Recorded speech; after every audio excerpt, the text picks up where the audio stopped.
Welcome, everyone. We're going to try to speak loudly today so you can hear us. I know there's so much going on and everything today, but I am so grateful to be here. Thank you for joining us for our Edge AI and Maritime and National Security Superiority, turning data into decision advantage. My name is Kaylee McKenna. I'm a Vice President at Beacon Global Strategies after retiring from the Air Force last year. And it is an honor to be here with Admiral Grady and Justin Finelli. So Justin Finelli, I'm going to do some brief introductions. For those of you who don't know, Justin Finelli is the Chief Technology Officer of the Navy, where he leads the Navy's technology strategy and the transition of digital data and AI capabilities from experimentation into mission-ready, fielded systems. He has been at the center of efforts like Project Ammo and Project Overmatch, focused on building repeatable pipelines that deliver trusted decision advantage to the warfighter at the tactical edge. And Admiral Grady served as Vice Chairman of the Joint Chiefs of Staff and spent 4 decades leading operational forces at sea and across the Joint Force. He has deep experience in how commanders make decisions under real-world constraints, and he brings a uniquely operational perspective today on what actually changes commanders' behavior, what builds trust in decision support systems, and turns information into decisive advantage. So I'm going to hand it over for some brief opening remarks from Admiral Grady and Justin Finelli. Go ahead. Good morning, Patriots. How's everyone doing? All right, we're going to speak loudly because it's loud around us. He has a little bit of experience with this. For the Navy is a loud place. It's also the best place that I've ever served, and that's because of the people we're serving and the ecosystem. That's been true for my 27 years in and out of DoD and the IC. But of all that time, this is the best moment I've seen to converge and score. And so we've started talking about this as this is the summer when we make things happen, when we scale what's working, when we culminate. And so that already started. Things are in the chute. We've had a ton of wins. We'll talk about those now, but we can win bigger and we can win bigger together, and it's going to require all of you. So thank you for being here. Looking forward to talking. Thanks. It's a real pleasure to be with you, Kaylee. I want to thank you for pulling this all together and being the master ceremonies. Great to be up on the stage with Justin and great to be here with all of you. This is a really important topic. We're going to talk about AI at the tactical edge, decision superiority, why all that is so important. And to me, it's so important because we are in a strategic shift in the changing character of warfare right now. So hurry up on that 7 months would be what I would say. We used to say the fog of war was because of a lack of information. The fog of war now is because we have too much information too fast. And so the most valuable commodity that the warfighter has at the tactical edge is time, and it's Edge AI that buys time back.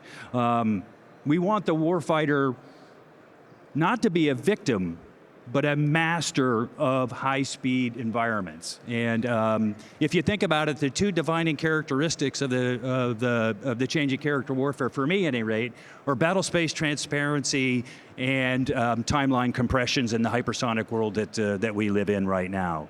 And so, if you're going to survive in a hider finder's world where if you move, you'll be seen.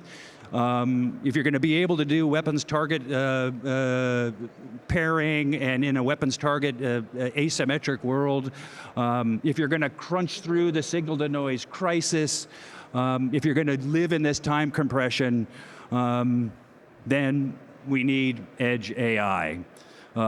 Because I think without it, we are drowning in data and starving for information. Absolutely. And in today's environment, we just have to make decisions so much faster than we ever have before. And as you mentioned, the fog and friction of war, we need to make things as easy as possible for the people at the tactical edge to make those decisions. So we're excited today to kind of dive into the questions. So Admiral, the first question to you then, from an operational perspective, when we say decision advantage at the edge, What outcomes are you optimizing for here?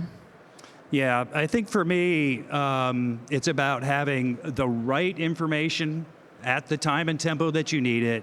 It's about having the the authorities to act faster, and it's about being able to do that even if disconnected. And so for me then, I think what we're describing has three pillars.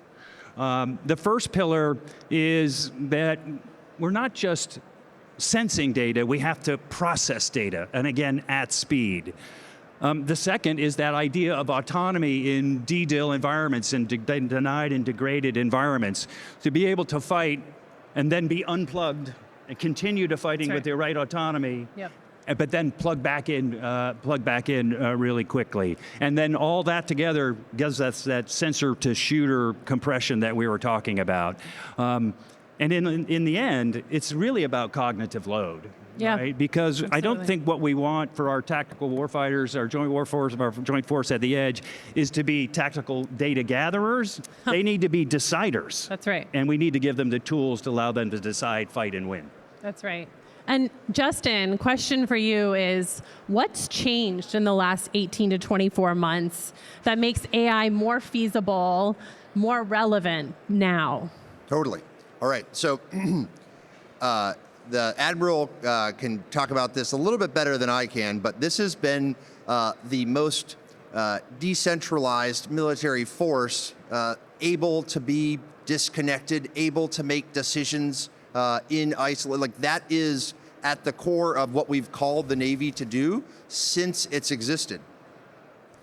Fast forward a few years, we get networking. Fast forward a few more years, we start doing cloud 18 years ago. It took 18 years to get this good at cloud. Now the total spend on cloud worldwide is $1 trillion. It's about the same as the DoW budget.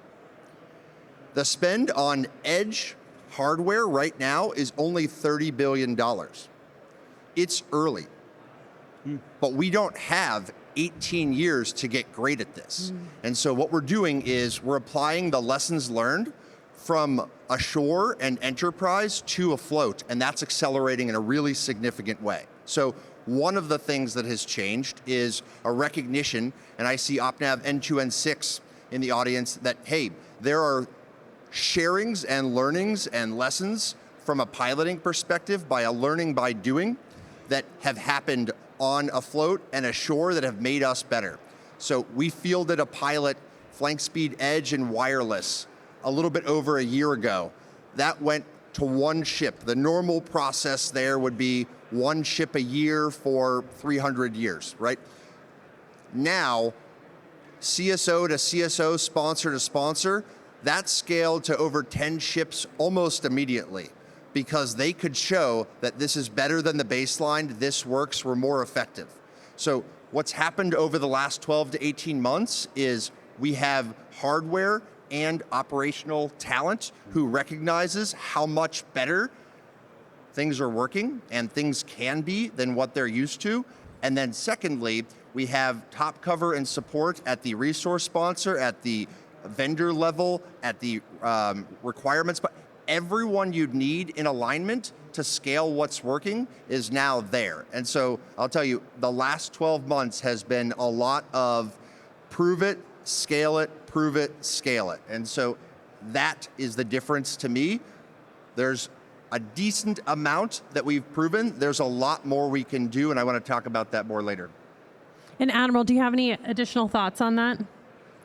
No, I think that's spot on, and we got to stop testing and start doing and getting it in. You and I had a discussion about what the environment is now, and there's so much good work happening now that we've dug a bunch of holes, we put a lot of fence posts in those holes. It's time to pour some cement around those so that we can move on. Who knows what's going to happen in the political environment or the financial environment or the money environment going forward. So we've got to get moving, and the enemy's not waiting either. 100%. So scale is important. Now the good news is I think the department to include the services have put in place some pretty good mechanisms to allow that. We can talk about that later if you want. Absolutely. So let's talk about decision superiority at the edge and what leads from a pilot into a pipeline for the operator at the end of the loop. A useful example is Project Ammo, which is now an automatic target recognition pipeline delivering data and repeatable ML ops to the operator in real-world maritime environments. So Justin, what differentiates between a truly mission-proven AI pipeline from a successful pilot? Yep. So what it takes to go to the next level, and what kind of evidence or validation matters most to you? Love it. So quick sea story. About 3 years ago. Wait a minute. Sea stories always start with these words. This is a no shitter. So say that, please. This is a no shitter. Right, you're on. Here we go. You're It's on. That's why I brought my notebook out. I can make notes. That's a permanent one. The idea here was we want to pilot more. And so about 3 years ago, with one of the admirals in the third row here, we said, let's do more pilots. How many pilots did we do last year? They said 3. How many can you do this year? We asked the team. They said about 6. And we said, okay, great. We're going to do 25 pilots. 13 of those scaled. So the question is, what is the criteria? Well, what is the goal first? So what does better decision-making look like? We already said faster. I think everyone understands that. Better options. So do we have more options? Are we pulling in data? What is everything that needs to happen? They say in football, 95% of the game is decided before the kickoff, right? We can talk about Notre Dame a little bit later, but I'll suck the oxygen out of this room if you want to go there.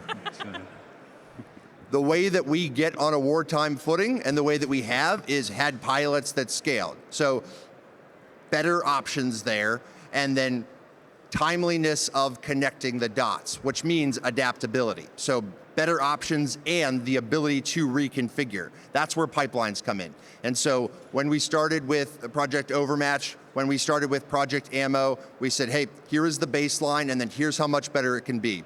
At this point, we're not really going for linear improvement. And so as soon as we baselined that, we said, how much better would this set of tools be? Is it possible to be exponential? The team was like, yes. So when we stood up the bandwidth improvements, the first measurement of those bandwidth improvements for connected was 16 times better. When we started those pipelines, we said, hey, we're watching what's happening in Ukraine. What is the cat-mouse timeline that we make changes right now? It was X amount of months. How much faster can that be? Here's what we can do in days. Here's what we can do in hours. And so the answer to the question is, we evaluate the baseline. We have the psychological safety of the investment horizons. Horizon 2 means let's blow the existing baseline out of the water. If we do that and we can get the cost right, that scales to Horizon 1, and then we can designate it an enterprise service. One more thing, almost always we're paying for something right now in operations, normally many somethings. If we can't divest to invest, we can't guarantee it gets over the valley of death. And so crush the baseline quantitatively and then get the cost right, including divestment. That's how pilots are scaling. That's how we got 13 of 25 after doing 3 the year before. Wow, that's incredibly impressive. So, Admiral, from an operations perspective, where do AI deployments most commonly encounter challenges? Yeah. Well, I think what you're asking is, what are the challenges to AI adoption out in the field?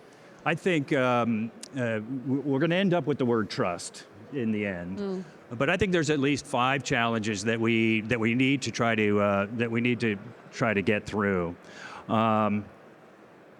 The first is the cognitive crush that we talked about, right? And so the AI that it has to solve that problem. But then back to, we have so much data. The question is how we use it, and it has to work its way through bias and overload and all the human factors that come with it. I think the second is just the physics of what's happening out at the edge, and things like swap C and battery power and thermal load and the rest. We're going to have to solve that. That leads to I'm not ready to adopt this yet. Yep. Certainly how it functions in the DDIL environment. Does it act as a beacon? Can you operate without it? Can you plug back in quickly? That will be absolutely critical. Here's one for the team here, though, and this I'm just going to jump to the joint force. There are data stovepipes, and so we need the services to work together on these things. And if we don't have things like ATO reciprocity, I would say from the joint force perspective, I'm not really interested in that, right? I don't want Air Force building something that they don't allow Army to use, or similarly with Navy. And then it also has to solve the legacy problem. Right, and because we're still going to continue to fight with what we have going forward. I can't imagine trying to take self-driving car technology and put it into a World War II Jeep. I'm just not certain that would work. Yep. Right.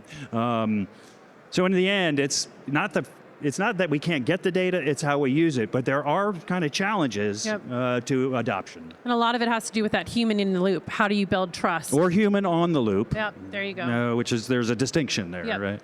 Yep. And Justin, can you talk us through a concrete example? We'd really like to understand the impacts that it's had from the operator or commander perspective. Sure. So let's talk about like a proven operator example. Preventative maintenance is something that we've been doing experiments on, pilots on for a long time ashore. ERM version 4, we did that afloat. That changed the way that they did supply. That worked on one ship, and then it worked on a second ship, then it worked on a third ship. The more that we can reduce cognitive load from a perspective, like an overall perspective, every bit of that, every minute we save is another minute we can put on the fight. And so this includes both Maven Smart Systems is working very well. And if we can disconnect and plug back in and that cop picture resyncs, like that's a game changer, right? I was the chief engineer of Geeks J 15 years ago. That hadn't evolved enough. So there are leap aheads there. And so we'll talk about the commander perspective, but I want to talk about the dumb and dirty. As much as we can just give tens and hundreds of hours back to every job field, from maintenance, from troubleshooting, from connecting dots, that's time that people have to put back on their mission and to sleep, to rest up, to connect dots. We'll talk to the SWOs. It's not more time painting, right? This is more time that they can have on mission. We've seen that, we're measuring that, and it's making a difference. So a concrete example is when we started fielding some of the edge capabilities, the performance of all of the applications, both the Nipper and Sipper, went up because it changed the way that we used bandwidth. It also gave us reps for when we're disconnected, here's what that looks like.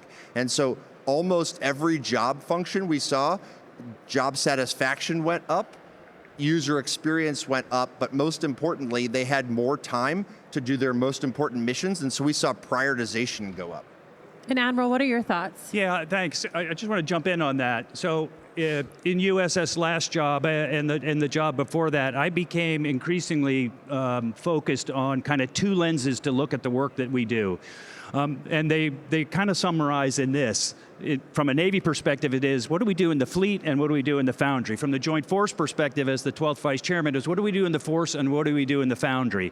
The fleet and force side of it is the going out and fighting and winning, right? We've talked about that already and why Edge AI is so important to the warfighting user. But the foundry, everything that enables your ability to go out and succeed in the fleet on the force side, the foundry is equally as important. And it's that way across everything, whether it's uncrewed systems or autonomy or robotics.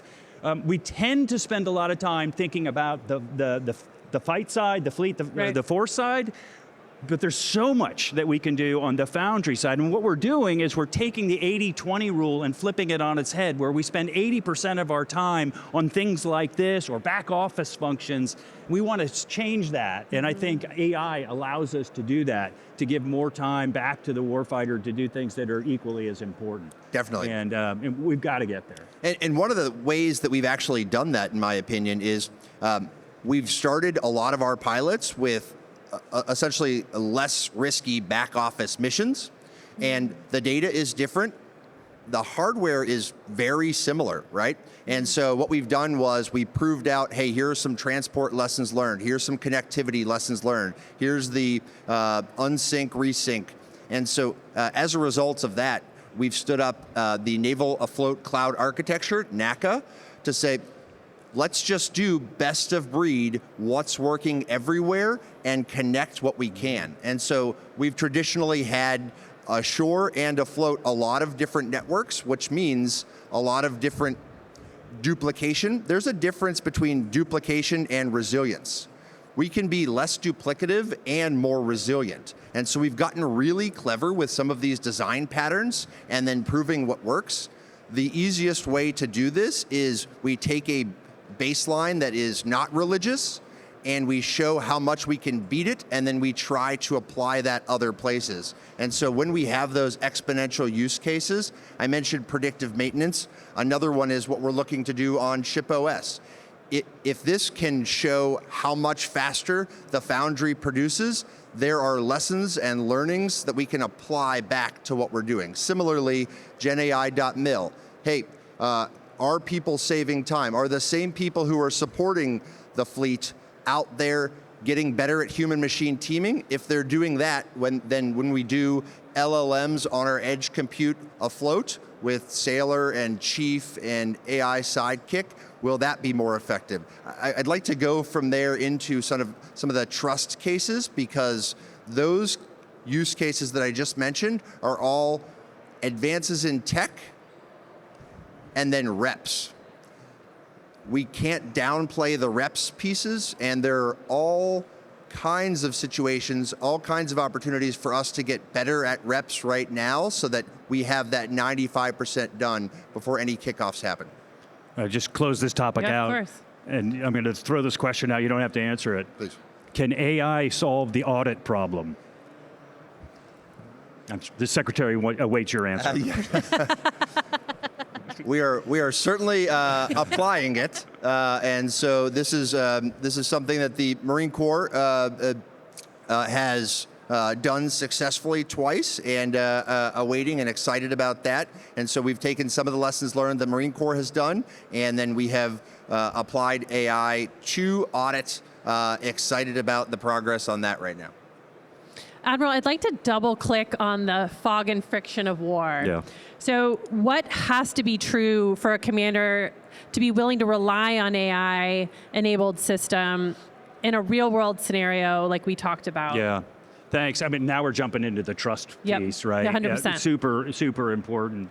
Well, I think the first thing is it has to have kind of predictable competence, right? Yep. And you have to be able to use it in any domain, and it can't just be sterile domains that might be built in the lab. They have to be used in dirty domains, and they have to gracefully degrade over time and tell us that they're gracefully degrading. So this is that kind of predictable competence thing that I think is really important. I think secondly, if you're the warfighter in the field, I want the AI to explain at speed what it is seeing, right? So don't just tell me it's a target, but then if you can, tell me why it's a target. Maybe it's a picture, or it's a heat signature. That builds trust. And then I think it also has to have transparent logic, right? We have to understand how it's thinking. It has to align with commander's intent and things like ROE, because if it doesn't, the operator will know it, and then the AI becomes a liability and the trust factor goes down.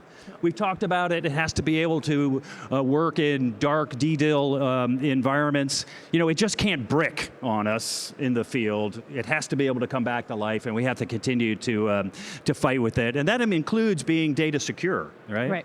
Right. Back to the data sets we have. And then it has to have that operational fit that we've talked about. Mm-hmm. And so in that regard, I would say that it can't be too hot, it can't be too heavy, it can't be too short in terms of duration. It can't be too flimsy. All of those things have to work if you're the warfighter out in the field. So what do we look for then for signals of reliability that yield this trust from the warfighter? And what do we feed back to Justin and his team as we build those? Well, I think the first one is congruence. Like, what does the warfighter see, and does it make sense? So if the AI says that's a tank, but it's sitting in the 6th floor of a building, okay, that doesn't make sense. So it has to make sense. I think it also has to build on multi-sensor, multi-queuing, right? Because that's what gives you confidence, and it should tell you how many sensors you have. And if you only have one, it might give you it might be very transparent in its own confidence and tell you 40% confidence. We've been doing that a long time in the Navy, right? When we take a look at a submarine contact, we need to get more than one item, one sensor on that to give us high confidence, right? So we have a tradition of doing that in the Navy, as do the other services. And as I mentioned, this certainty transparency, the AI itself will say, okay, 40%, let's go check, get more data, or I'm 100% certain you can shoot this. If the AI is telling the operator that, over time we're going to trust that. If it's always saying it's 100%, we're probably not, right? We're not embracing the red in that capacity. So you can sum it up with 3 S's, right? Salience, right? Does it tell us what's most important? Stability. Does the track jump around? Does it not demonstrate too heavy, too hot, too short? And then I think the last thing is the source, right? Is it multi-source, and then does it lead then to a confidence transparency piece? So salience, stability, and source would be the things that would build trust, I think, in the joint operator. Justin, you have thoughts on this? Yeah. One of the things that the Admiral said is, to me, the pinnacle of what we're trying to evaluate. The confidence piece of trust is pretty personal, right? It's a personal aspect. And so there's almost nothing we could deliver unless we had a lot of practice with our operators that they would trust it. Confidence is a matter of repetitions. It's a matter of actually having a really focused use case. And so I want to lay out what this has looked like. Any structured pilot, anything that we want to scale, this is Project Ammo, this is ERM version 4, this is Maven. As much as we can say, here is a focused use case, side by side, in software they call this A/B testing, and then here's how much different it is. That needs to be a personal click. All of the technology, the whole TCP/IP stack leading up to that has to work, but at the end of the day, the operator has to see that what I saw before, if I was doing something manually or by swivel chairing, is similar or is improved upon by the new tools. We are doing this more in exercises, the idea of A/B testing and that being a pipeline for market research, using what's working, and then getting more reps. The more focused that our industry partners can be on a specific problem that says, hey, we eliminate this problem or we improve this decision by this much, then we're out of the hand wavy, and we are doing something that's very important. We are getting the confidence of the users in a provable way. That gives us 2 things. One, the actual numbers to show here is the before and here is the after and here's how that scales, and 2, stories. We need both. We need numbers because we're going to have a lot of stakeholders and we have to convince them and we have to blow that out of the water, and 5% isn't good enough. This has to be significantly improved because we're going to spend new money. And then the stories are what last and what can convince. When we had a CSO on one ship say, hey, here are 3 new pieces of kit, I rolled them on. When he started telling stories about that and we had the numbers to back it up, that's how that caught fire, right? And so we really need both of those pieces. For anyone here who sells tech, I see a couple folks, connect it to that individual use case, connect it to whatever we can turn it off, and the data and stories will be what we use to pull it through. Yeah, I want to riff on that just a little bit. Back to USS Last Job, I became increasingly interested and focused on what is foundational, kind of what we would call as priority alpha, the foundation that stacks sit on. The foundation that if you don't get it right, you can't build the rest of the stack. So I think in AI, we have an alpha stack at the tactical element of the stack, where we have hardware at the edge and autonomy. You can kind of think of that as the spear, and there's companies who do all of that. At the operational level, we're probably talking about enterprise decision making and how you fuse things together. That's kind of the brain. We've got companies who can do that. You guys can start putting that together. And then finally, at the foundational level, where I really want to get to is where's the factory? So you've got the spear, you've got the brain, and you've got the factory. Where is the ML ops? Where is the governance?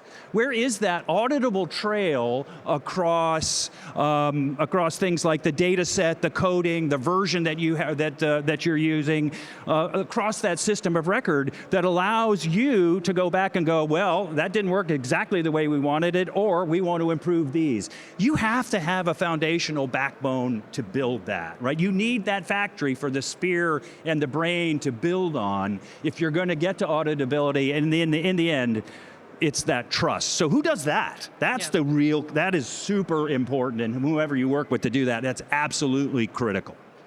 Okay. Would love to turn the conversation to a conversation about data and how our leaders are turning it into maritime advantage. So Justin, when you think about maritime and decision making, what combinations of data create the biggest lift when fused? Okay, so a couple pieces here. I want to connect this to what the Admiral was just talking about. Okay. So when everything used to be vertical, when every system and stack used to be just for a specific domain, that's the opposite of fusion, right? And so part of the answer is historically, if we've always done things by community or by system or by program of record, then you don't even get to ask that question. And if you do, it's a very long, slow answer.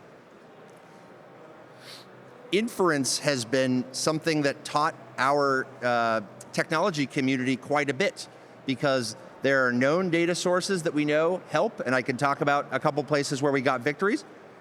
There are some places where you had tail numbers, you had just unexpected data sets that helped more than you expected, or like more than you planned, right? And so from a situational awareness perspective, sometimes the back end data ends up forming, like for contested logistics, there is quite a bit of open source data that ends up informing in a significant way.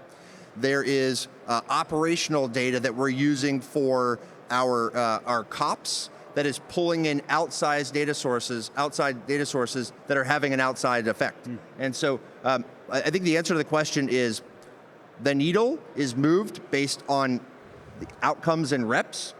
The types of data sets are increasingly hybrid. And I'd say like the sensitivity analysis of that from a vertical perspective has become more interesting than it used to be, because what we've seen is when we do sensor fusion at the edge, it tells us in some cases different things than we expected. So the kind of like the long answer gone short is we need to be loosely coupled so that we can take in data sources, rep on that, and figure out what moves the needle most. I'd say that it has been a useful journey to figure out where new data sources have moved the needle more than we expected. Admiral, any thoughts there? Yeah, just kind of going with that. Back to the changing character of warfare. You know, it used to be that it was steel on steel. That's not what it is anymore. It's system on system. So you're talking about system type warfare. Another way to look at it is we used to think about kill chains all the time. No, it's kill webs. So how you build that kill web that gives that ability for data to flow across existing channels or the channels that go down and you can reconfigure or go back to that weapons target pairing, that's a systems approach. So it's no longer steel on steel, it's system on system. We need to have a system approach. We need to move past kill chains to kill webs. And that this is what I think AI will then allow us to function on that at the speed and tempo that is important. I'll just finish with this. Our adversaries, the PRC, in open source, has said they are building a counter system force. And we need to outpace that and overmatch that. And I'm confident that we are. And so on this point, what's the, it is probably formed in everyone's head, like what is the problem with the interdependent systems? What has traditionally been the problem? Break. Integration is really hard. Integration has historically been the long tail that has stopped us from doing this. What are we doing about that right now? Well, if you have a lot of programs and a lot of program offices and a lot of programs of record that are all their individual stack, that's a huge problem. Conway's Law tells us that how you design an organization is often how you operate. What works better? Interdependent systems. How do you do that? You operate as a portfolio. What is the Department of Navy doing? We are moving to portfolio acquisition executives. Instead of 22 PEOs with 10 program offices underneath it, that looks a lot more like a kill chain. If we are operating within portfolios and we can select the best of breed and we're using data like we have in pilots to this point to swap things out, then the answer to the earlier question is, hey, if we have data sources from manpower, logistics, business, and C4I, and combat systems, and we are connecting that to sensors, then we have a very different sight picture. If we've learned anything from the last few years, things that used to take months, the cat and mouse game is down to days and hours, right? And so all of that, if we're on a wartime footing, needs to be adaptable. How do you do adaptability? You make sure integration goes faster. You make sure that you can scale what's working in a best of breed way, and you make sure that you can pull that together in hours and minutes. We're looking for those cases, and we already have scaled some of them, where that looks very different, and then don't forget to flush the toilet. Don't forget to make sure that we are getting rid of legacy along the way. Yeah, I mean, can I go? Yeah, thanks. This is a really important point. So first, portfolios. I'm going to brag a little bit about the JROC. We were way ahead of everybody else on the warfighter acquisition system. We went to portfolios in a top-down approach about 5 years ago, 4 or 5 years ago. And you build a portfolio approach to solve key operational problems. That becomes a kill web, not a kill chain, because you're moving in and around it. The challenge for all of us is, okay, so now you have these portfolios. Are they just bigger stovepipes? So right. we got to fix that going forward. So I know that there's at least a few people in the audience who's trying to scale the pilots that they're working on. So Justin, in your experience, what often limits the transitions from pilots to scaled capabilities? I'll talk about 3 of the impediments, and then kind of the 3 people. Everything comes down to people and talent that can get that done. So we have the 12. What didn't work there was, in some cases, we had a really good technical solution, but we didn't have an operator backing it up, or at least when push came to shove, like it wasn't something that they were willing to say, this is my number 1 or number 2 item. We're trying to solve, so headaches aren't good enough, right? It's serious injuries, right? So this has to be someone's number 1 priority. That's the operator you're looking for to validate this, because they're going to have to go to bat, because it is still hard to migrate something new in. Number 2 problem, the money valley of death is still real, and so if we prove it out, but it's still 2 years away, then we have a problem. And so let's say that we went through the door on some sort of like near-term money. So they got SBIR money, or they got exercise money. At the end of the day, the portfolios within our PEOs currently, or the program office, they had their house poor, right? They were already committed for the next 2 years on what they were spending. And so what worked there was when we had a portfolio manager or a PM who not only saw the merits, but saw and shared and had people they were working with on the vendor side to say, actually, you can turn this off. If something's not severable and can't be a bill payer, that second year is brutal. And so operator, portfolio manager, and then potentially the most important part is the pilot lead. And this can be a government person, like a civilian, a uniform person, or a vendor, but someone who's just willing to recognize that it is a lot harder than people think to penetrate this system, and you keep running through walls. And so we call them the unleashed list. This is anyone who's willing to work against their own self-interest. It's normally 3 times harder to do something different than it is to do the same thing. If you don't have those 3 folks and that 3 set of ins with the data and the stories, then I haven't seen it get there. But I have seen more of that grouping of folks in the last year than I ever have before. So recognize them, find them, arm them up with data and stories, and then send them to us. And Admiral, any thoughts here? Yeah, I mean, it's a really good discussion on the Valley of Death. The good news is there's a lot of momentum to change that within the department. We can go there if you like. Mm-hmm. That would be things like the Joint Acceleration Reserve, the MIA, the Mission Engineering Integration Activity, which is designed to solve key operational problems, or the RRAB with the Requirements and Resourcing Alignment Board, which if I'm one of you all out there that has a really good idea, your quack should be, hey boss, we just piloted this in a really tough environment, whether it's convergence or overmatch. It solved a key operational problem that the JROC has established. It's made it through the MIA, mm-hmm. right? As a solution to that. Let's get it as a candidate to the RRAB, which then gives you JAR money, which cuts out the POM cycle, and you can do it in 2 months instead of 2 to 5 years. Absolutely critical. So getting through the Valley of Death is really important, some momentum there. But some of the other things that I think limit scaling, we've talked about already.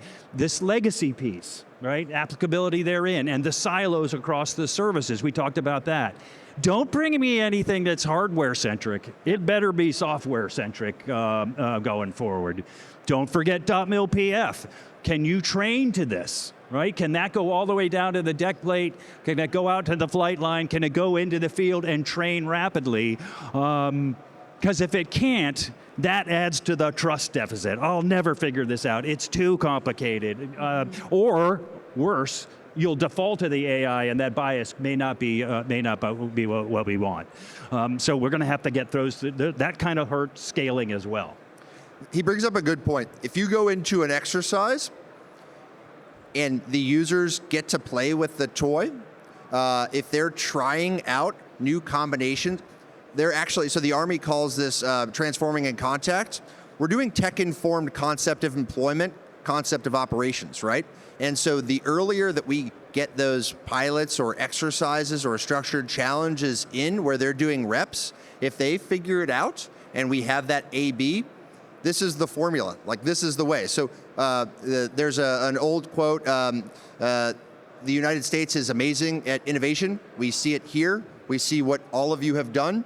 DoD has traditionally not been as good as we need to at adoption. So innovation adoption is the problem. Within DoW right now, everyone wants to fix that. It's a matter of how you get through. So I only saw like 3 people writing while the Admiral was spitting the winning formula. It's literally go in, document the before, the after, what the focused use cases are, what you can turn off, and then what are the best Valley of Death funds that we've ever seen. AppFit that has doubled every year it existed and is now centralized. Ammo was an AppFit product. That helped them get over. It also helped us introduce it to the Marine Corps, right? And so that became, hey, here, now we're doing something naval. Now we're doing something joint. That allows us to unlock joint capabilities. Designated enterprise services at the Navy and Marine Corps level can now go joint. AppFit's my favorite. The JAR, the Joint Acceleration Reserve, brand new, right? If we have a loosely coupled system and we can improve one aspect of it, show how that beats the pants off of what's happening, that solves that problem. And then we can reinvent the enterprise every 18 months or every 36 months instead of every 17 years. We've seen this happen. It's been proven. People are convinced. They have changed the system. They've started pouring the concrete, as the Admiral said. Now we just need to stack up wins. So here's what I'd ask of you. If you have a win that's already happened and you have the data and the stories, tell us, because we want to celebrate that. And if you have anything within the 5-yard line, preferably like the 1 or 2 that we can punch in, that's what we want to know. So existing wins and really close. If it's at the 20 and we're still trying to figure that out, it's not ready.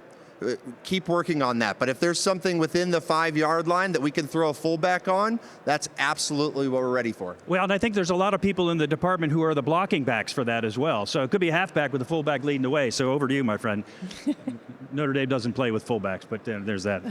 But I will say, though, the Army calls it transformation in contact. It's really good. And maybe not so good, but yeah, it's really working well. I call it thinking in parallel and not in sequence. Oh. And all across the warfighting acquisition system, we have to think in parallel and not in sequence. So you gave a concrete example of that, and that is bring the operator with the developer early on, if not at the beginning. Right? Bring them together at the same time. Same for testing. We used to build, test. That's bullshit. We should be building and testing at the same time, because that will help speed up the cycle. So think in parallel, not in sequence. Where are my software nerds? You just heard a 4-star admiral say, hey, the world is ready for Agile far beyond software, right? Agile doesn't mean loosey-goosey. It means disciplined, parallel action, right? Back to the factory. Like that we talked about in the AI stack. Yep. Yeah. Let's talk a little bit about how you standardize across programs. So how do you think through what needs to be standardized and what needs to be bespoke for specific mission sets? Yep. There's a difference between standards and standardized. And so oftentimes when people within the DoW ecosystem talk about being standardized, they say, oh, MIL standard this. There's an agreement now that modular open systems approach, MOSA, is a good idea. There is a difference in opinion on whether you need standards to do that or whether like MCP, Model Context Protocol, or other tools can help do that, right? So I want to be very clear that like as we are moving towards a more interoperable interchange where we can do interfaces faster, I've seen folks say, hey, here is the $5 million 6-month interface. And then I've seen folks next to them say, or you can just use this. We did this in the last day, right? The ability to jump there from a technology perspective and use solutions instead of standards and be standardized in that is real, and I think it's worth exploring more. In general, what does standardization look like? Standardization looks like NACA. So the Naval Afloat Cloud Architecture means that if we have resources on Canes and we have resources on Aegis and they want to share resources, but we still have secure comms, let's make sure that we can connect the data that we want to connect, we can reuse the same commodity components that we want to, and then we can be bespoke. What does that actually look like in terms of decisions? From a best of breed perspective, those swappable hardware all the way up to software components, because they're more loosely coupled, we can swap in, make that case, move on. Now, what that looks like at the higher level or like kind of specific domain use cases is if we don't have DevSecOps pipelines, then we're probably fairly like one size fits all. And so as far up the stack as we can get standard, Pareto is how I think about this. We want to standardize that. Where we need bespoke, we use data to show that we are just bespoke, and that's a pretty good design pattern. Yeah, I mean, I get a little jangly with the B word, bespoke. So less of that and more of the other, I would think. But I do think there's a place for it, and you described that. I think there is a place to have this consistency, this standardization, the standards that you talked about. You mentioned MOSA. I think that's pretty important. We'd already talked about software defined. I think that's pretty important. reciprocal ATOs, I've already mentioned that. If that's not part of what you're building, then if the Air Force has something but they can't give the reciprocal ATO to the Navy, I'm not really interested in that either. And then, the Voltus standards, I think, are good. They're not prescriptive, but they give you where you should go, right? And so I got my little cheat sheet: visibility, accessibility, understandability, linked, trusted, integratable, and then secure, interoperable, and then secure. That's a pretty good list, right? Now, I'm not telling you what the beeps and squeaks and code should be for that, but if you can measure against that, I think that's pretty important. The last one, back to the factory, whoever's doing that, this pipelines, this backbone where you have this repeatable process that is auditable, can tell you where things are working or where they're not, where you might be able to improve. I think there are things like the NIST standards that probably will be really important. Because that's what will get us to responsible AI. And so let's just not forget that. If you're a factory company, remember we talked about Spear, Brain, and Factory. If you're a factory company, you better be in line with NIST standards, because the department's going to ask you about that from a responsible AI perspective. Totally. Also with PQC, right? There are places where you can stand on the shoulders of giants. There are lots of good standards. Point is, it's about execution. And so the places where there is a standard that is interoperable, that we can make use of that, we want to do that. That's just a leverage game. So we're not all supposed to be full stack engineers anymore. There are places where we can just agree and move on. If there's a faster way to do that, let's figure that out, move on. Now, one thing that the Admiral said that I think is particularly important is that measurable piece. We will always come back to that. And so I said Pareto 80-20. That is a heuristic that we use in general, like that has, since Pease in the 1800s, that's been a pretty good heuristic. We are more data-driven than we've ever been. If you don't have a mission case and a business case, it's going to be common, right? And so where is it bespoke versus common? Where you can actually justify that. And so more should be going into that common stack, and it should only be bespoke if there is something that is provably different. The goodness there is that's something that has to play out with data. If someone really wants that and they can show that they're proving it, then but that's the proving ground you want. And so we're applying that to scaling systems. We're applying that at the ground level in exercises. We're applying that at the portfolio level in PAEs. So let's broaden the topic just slightly, because we've talked about the joint warfighter a little bit. But Admiral, how should people think through ensuring Edge AI plugs into not just the joint, but also the coalition environments as well? Yeah, this is the thorny problem. And we've been using the interoperable word. What we really need to get to is integration, right? So that's a particularly thorny problem. We know we're not going to fight alone. We need our allies and partners in that regard, particularly in uniform. We know that we can get a lot done together out in the field of the flight line or the fleet, and we want to be able to fight together. So the dual-edged sword is, how fast do we go? And we know we can go pretty quickly. You're hearing a gentleman describe it. And then how do we bring along our partners, or do they have some good ideas themselves? So I would say we need it. We need to get to integration because we know we're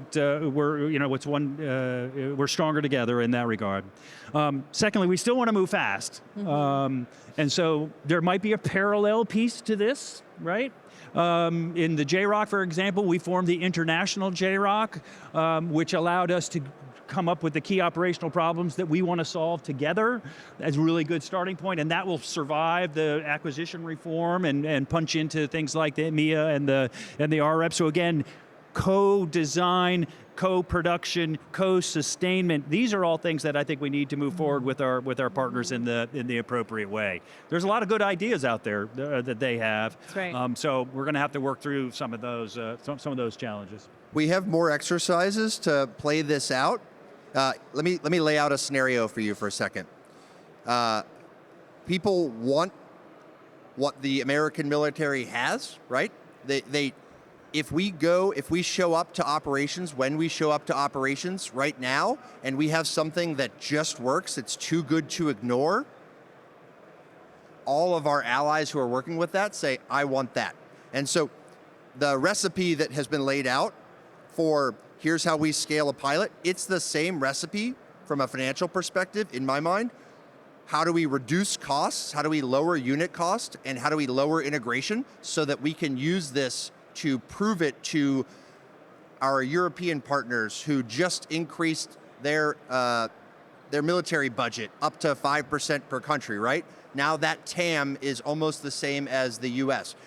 Across all partners, if we are doing this effectively, we can show the A/B business case and mission case, then our tech has a better chance and a faster chance of scaling to our partners, which provides inherent interoperability. So I think that's as much as a prove it in the US and then scale to our partners as anything we've ever seen. So the word transformational gets bantered about a lot when it comes to AI.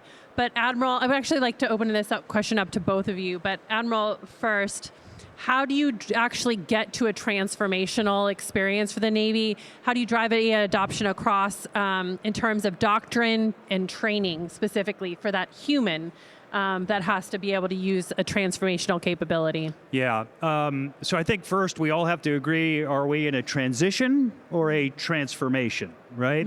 The transition is using new tools on the existing system that we have.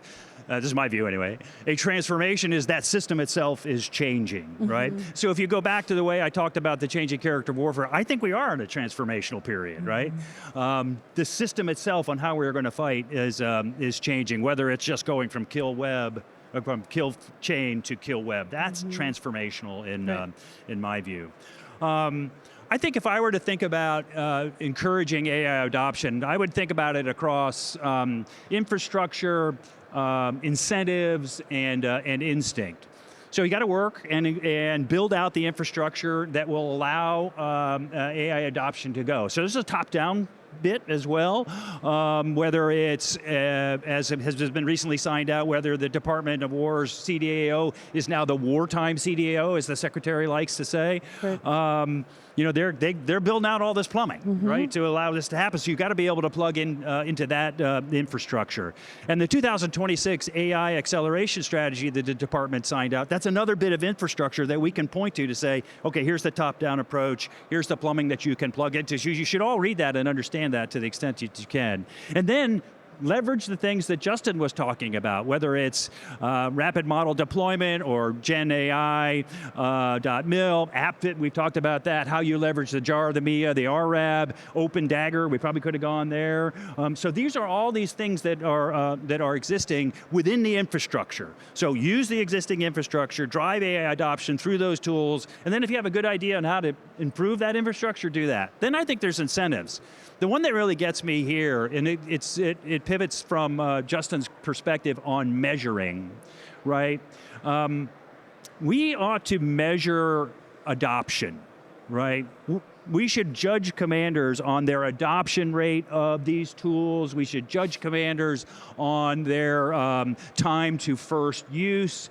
How do we measure that they're fast followers at the right time? We should measure whether they give us ATO reciprocity. You can see this has been a theme of mine, right? These are all measurable things, and I think for those of us at the top, we ought to be measuring commanders all the way down to how they do that. And then there's the kind of the instinct, right? So we talked about infrastructure, incentives, and instinct. I think the instinct piece gets to the training, gets to the encouraging exercises and the pilots and the good ideas that come from the flight line or the deck plate. There's going to be that retraining that's going to be required, and so build systems that can be trained to. But it's also how we think about being digital citizens, right? Yeah. So I think what we do now is we say, go find me a piece of data. Now we have to teach our operators and our officer corps and the rest on how we use the data, right down to what's the rate to write a prompt, right? We need to do that and encourage that. And as we pointed out, I want to hear more from the field and the fleet and the fight line about the continuous experimentation. I don't know that you have to wait for overmatch or convergence to do that. Do you have a good idea that you want to try at your level and your formation? Let's do it. And then go back to the JAR, the MIA, the key operational problems, and push that. So infrastructure, incentives, how we measure that, and then instincts. Who's been a part of a transformation, like really? Who's lived that? All right, keep your hands raised if it involved top down and bottoms up.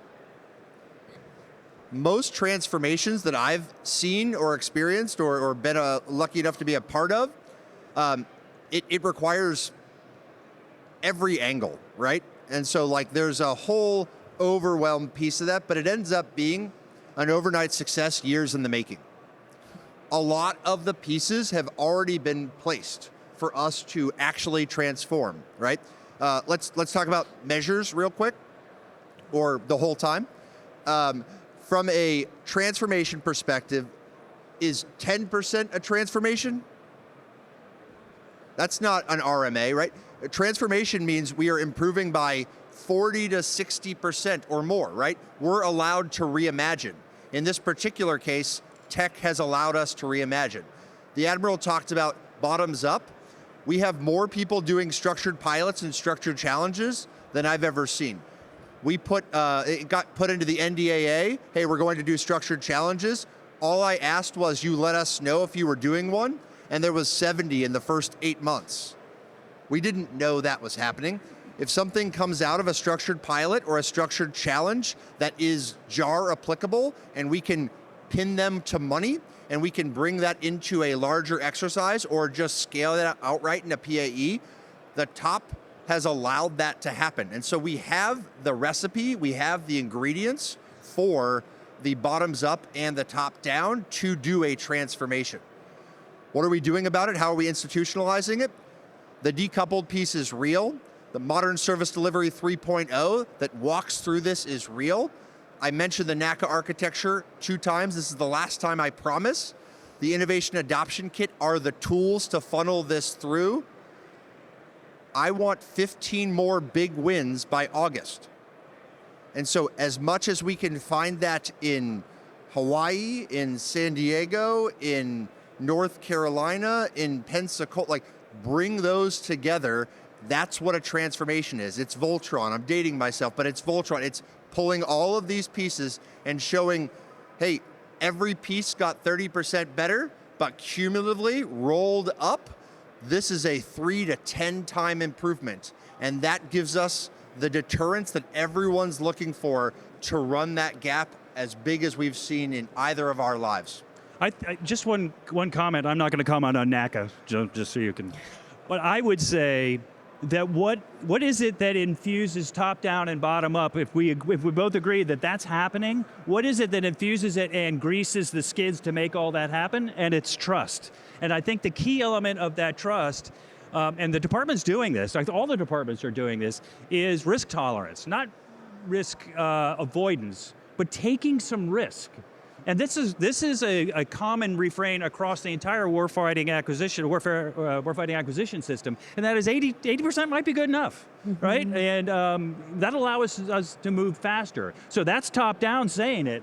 We got to live up to it from the top down and let people take some calculated risks if we're going to go faster. That's what's going to grease that trust piece, and it's the dialogue around, okay, you're going to let me take a chance on this? And if the answer is, yeah, as long as you've done your due diligence, then I think we're onto something. I've seen 2 types of risks provided to me, for instance. There's the calculated risks, and there's the just like loud risk taking, right? Some people say, I'm going to take risks, I'm a maverick, that's great. Do you have data? No. Even in this environment, we're not looking for John Wayne cowboys. We're looking for mavericks who have data. Because if we can show that the acquisition risk goes up, but the operational risk goes down, that's something we can get behind. Almost never do you have one person who can just make this go. And so the reason that we need those numbers from the risk takers is because that carries. To this exact point, we can get trust faster than I've ever seen if we have the win and the numbers. And then it's all of our jobs to spread the good news. The next time that the 3 of us are talking, we're going to be talking about the wins that you've given us and how that was the transformation, right? Like this is so real. We just need to tell the story, and we can name names and we can show the difference. And we want you there with the sailors and Marines making this change so that we can stand together and say, wow, This is the most lethal and effective U.S. military we've ever had, and it was because private sector tech infused and made us better. I can say that right now, but we want to say that kind of every month for the next 7 months together. So we have to unfortunately wrap up, and so we have time for one lightning round question. So I would like to ask both Justin and Admiral Grady, what's one practical next step that the people in the audience here can take in the next 90 days when it comes to bringing more AI to the tactical edge? Download the Innovation Adoption Kit. We're trying to compress the OODA loop, figure out what the baseline is, and then show how your product improves something baseline in a significant way with divestments and which PAE that's in. I realize that's a compound one, but here's the deal. The Innovation Adoption Kit is the formula to show A/B testing and tell us which of the handful of portfolios that goes in so that we can do a disruptive bet. We want creative destruction. We want jump aheads. We need those from you. Over. Yeah, learn how to make the jar work for you. So understand that the template is one side of one piece of paper. Fill that in and educate your boss on, hey, we can go get this money now. So that's one. And the second, I get two, right? Of course, whatever you need. The second is more field work, more experimentation, more pilots, more exercise. Try. Because you're going to get plenty of top-down coverage. The secretary on down is all in. Now, bring the good ideas up. If you have field work, you frame it in outcome-driven metrics, and you bring it to the jar, I will back you up. And you heard that here. So that concludes our panel on Edge AI for Maritime and National Security Superiority. Thank you so much to Justin Finelli, Admiral Grady, for joining us.